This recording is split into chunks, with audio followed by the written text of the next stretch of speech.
Pak Bambang, saya penasaran nih Pak mengenai masalah pengentasan kemiskinan di Indonesia. Seringkali melakukan studi banding ke luar negeri untuk mempelajari pengentasan kemiskinan. Tapi mengapa hingga saat ini sepertinya belum begitu berhasil? Apa yang membuat kita tidak bisa meniru atau mengimplementasikan sistem yang diterapkan negara maju tersebut? Ya, negara luar itu sangat bermacam-macam dan berbeda-beda deh. Dan itu susah untuk diterapkan begitu saja apa yang terjadi di negara itu untuk dilaksanakan di sini.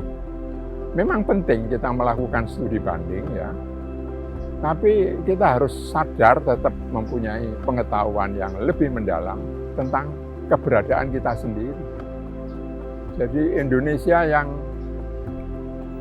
17.000 pulau, yang ratusan bahasa dan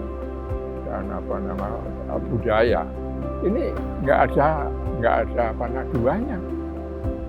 Bahkan Pak Mahmud MD itu mengatakan Indonesia adalah satu-satunya negara yang merebut kemerdekaannya dengan kekuatannya sendiri.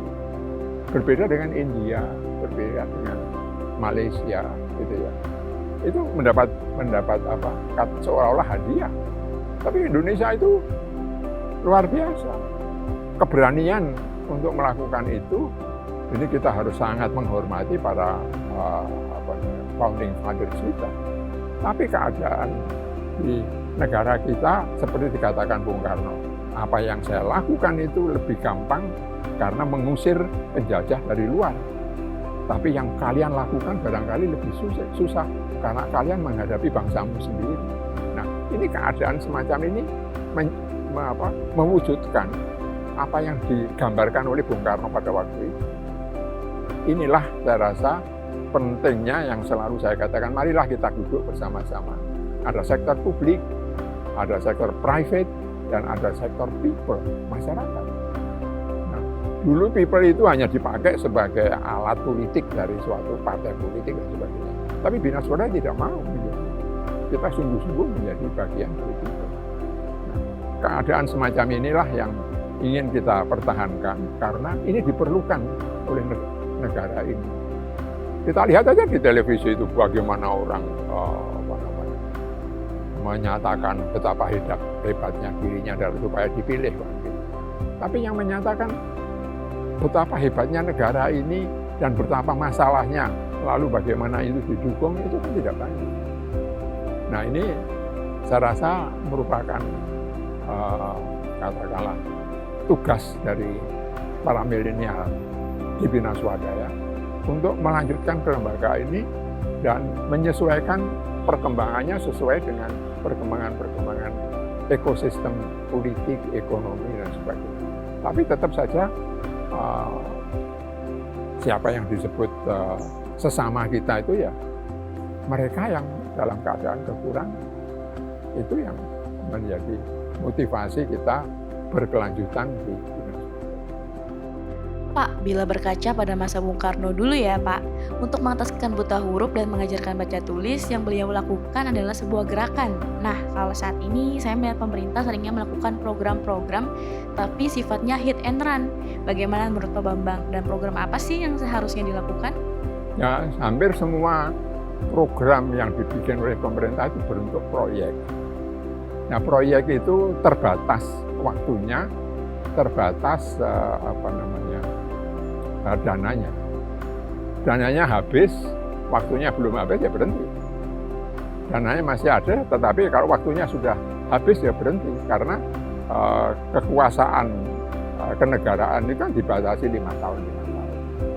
Nah, inilah menurut saya sesuatu potensi dengan keterbatasannya. Demikian juga kalau seperti civil society organization atau organisasi masyarakat sipil seperti Bina Swadaya ini mempunyai pengalaman, mempunyai komitmen, tapi tidak mempunyai cukup sarana untuk melaksanakan.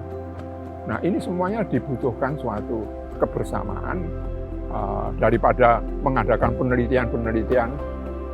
Bina Swadaya selama hampir 60 tahun itu kan proses penelitian yang terus berlangsung. Aksi refleksi terus-menerus. Perubahan-perubahan kita lakukan sesuai dengan keadaan.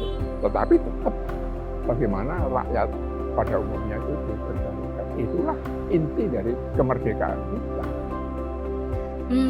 Jadi selain membangun infrastruktur fisik, penting juga ya Pak bagi pemerintah untuk membangun infrastruktur non-fisik? Ya seperti cara itu yang dirumuskan oleh perguruan tinggi. Ada 3 fungsi itu.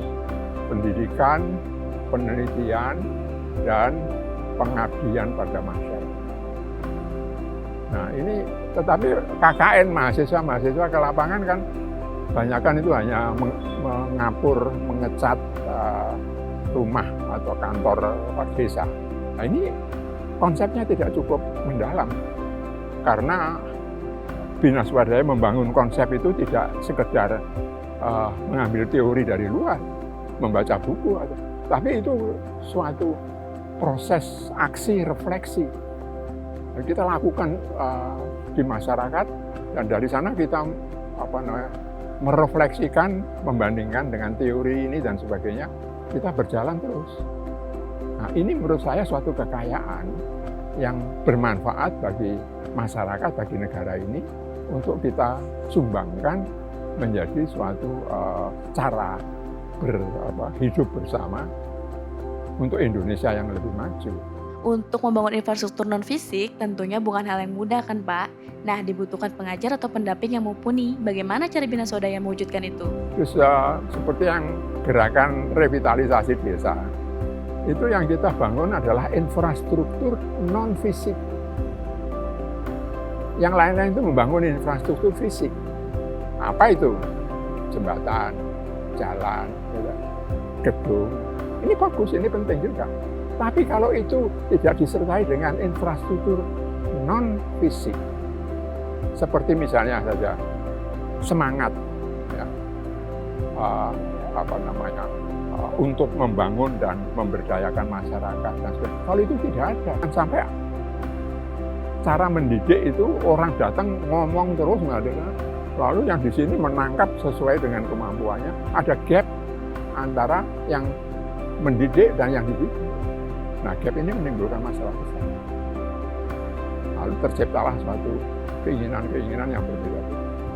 Nah, oleh karena itu kita dalam Bina Swadaya juga menciptakan suatu proses pendidikan yang kita sebut saling asah, saling asuh, dan asih.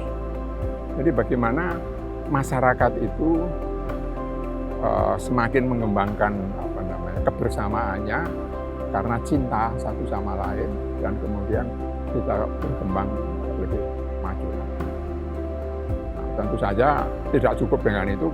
Kalau Bina Swadaya kemudian memberikan pendamping, meningkatkan kegiatan-kegiatan di bidang produksi, pemasaran, teknologi, macam-macam, itu kan suatu perkembangan. Sehingga tidak ada gap antara kegiatan pendidikan dengan kemampuan masyarakat menangkapnya. Terakhir nih Pak, dari masa muda, dari dulu hingga saat ini berusia 86 tahun, Pak Bambang selalu semangat ya memikirkan solusi permasalahan yang terjadi di Indonesia. Sebenarnya apa sih cita-cita Bapak untuk negara ini?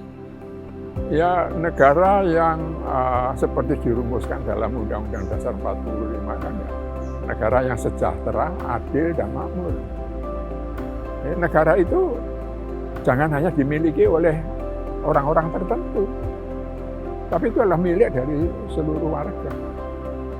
Dan itu memang tidak mudah karena Indonesia itu begitu besar. Bayangkan kalau peta Indonesia ditaruh di Eropa, itu yang satu ada di Dublin, yang lainnya di pegunungan Ural.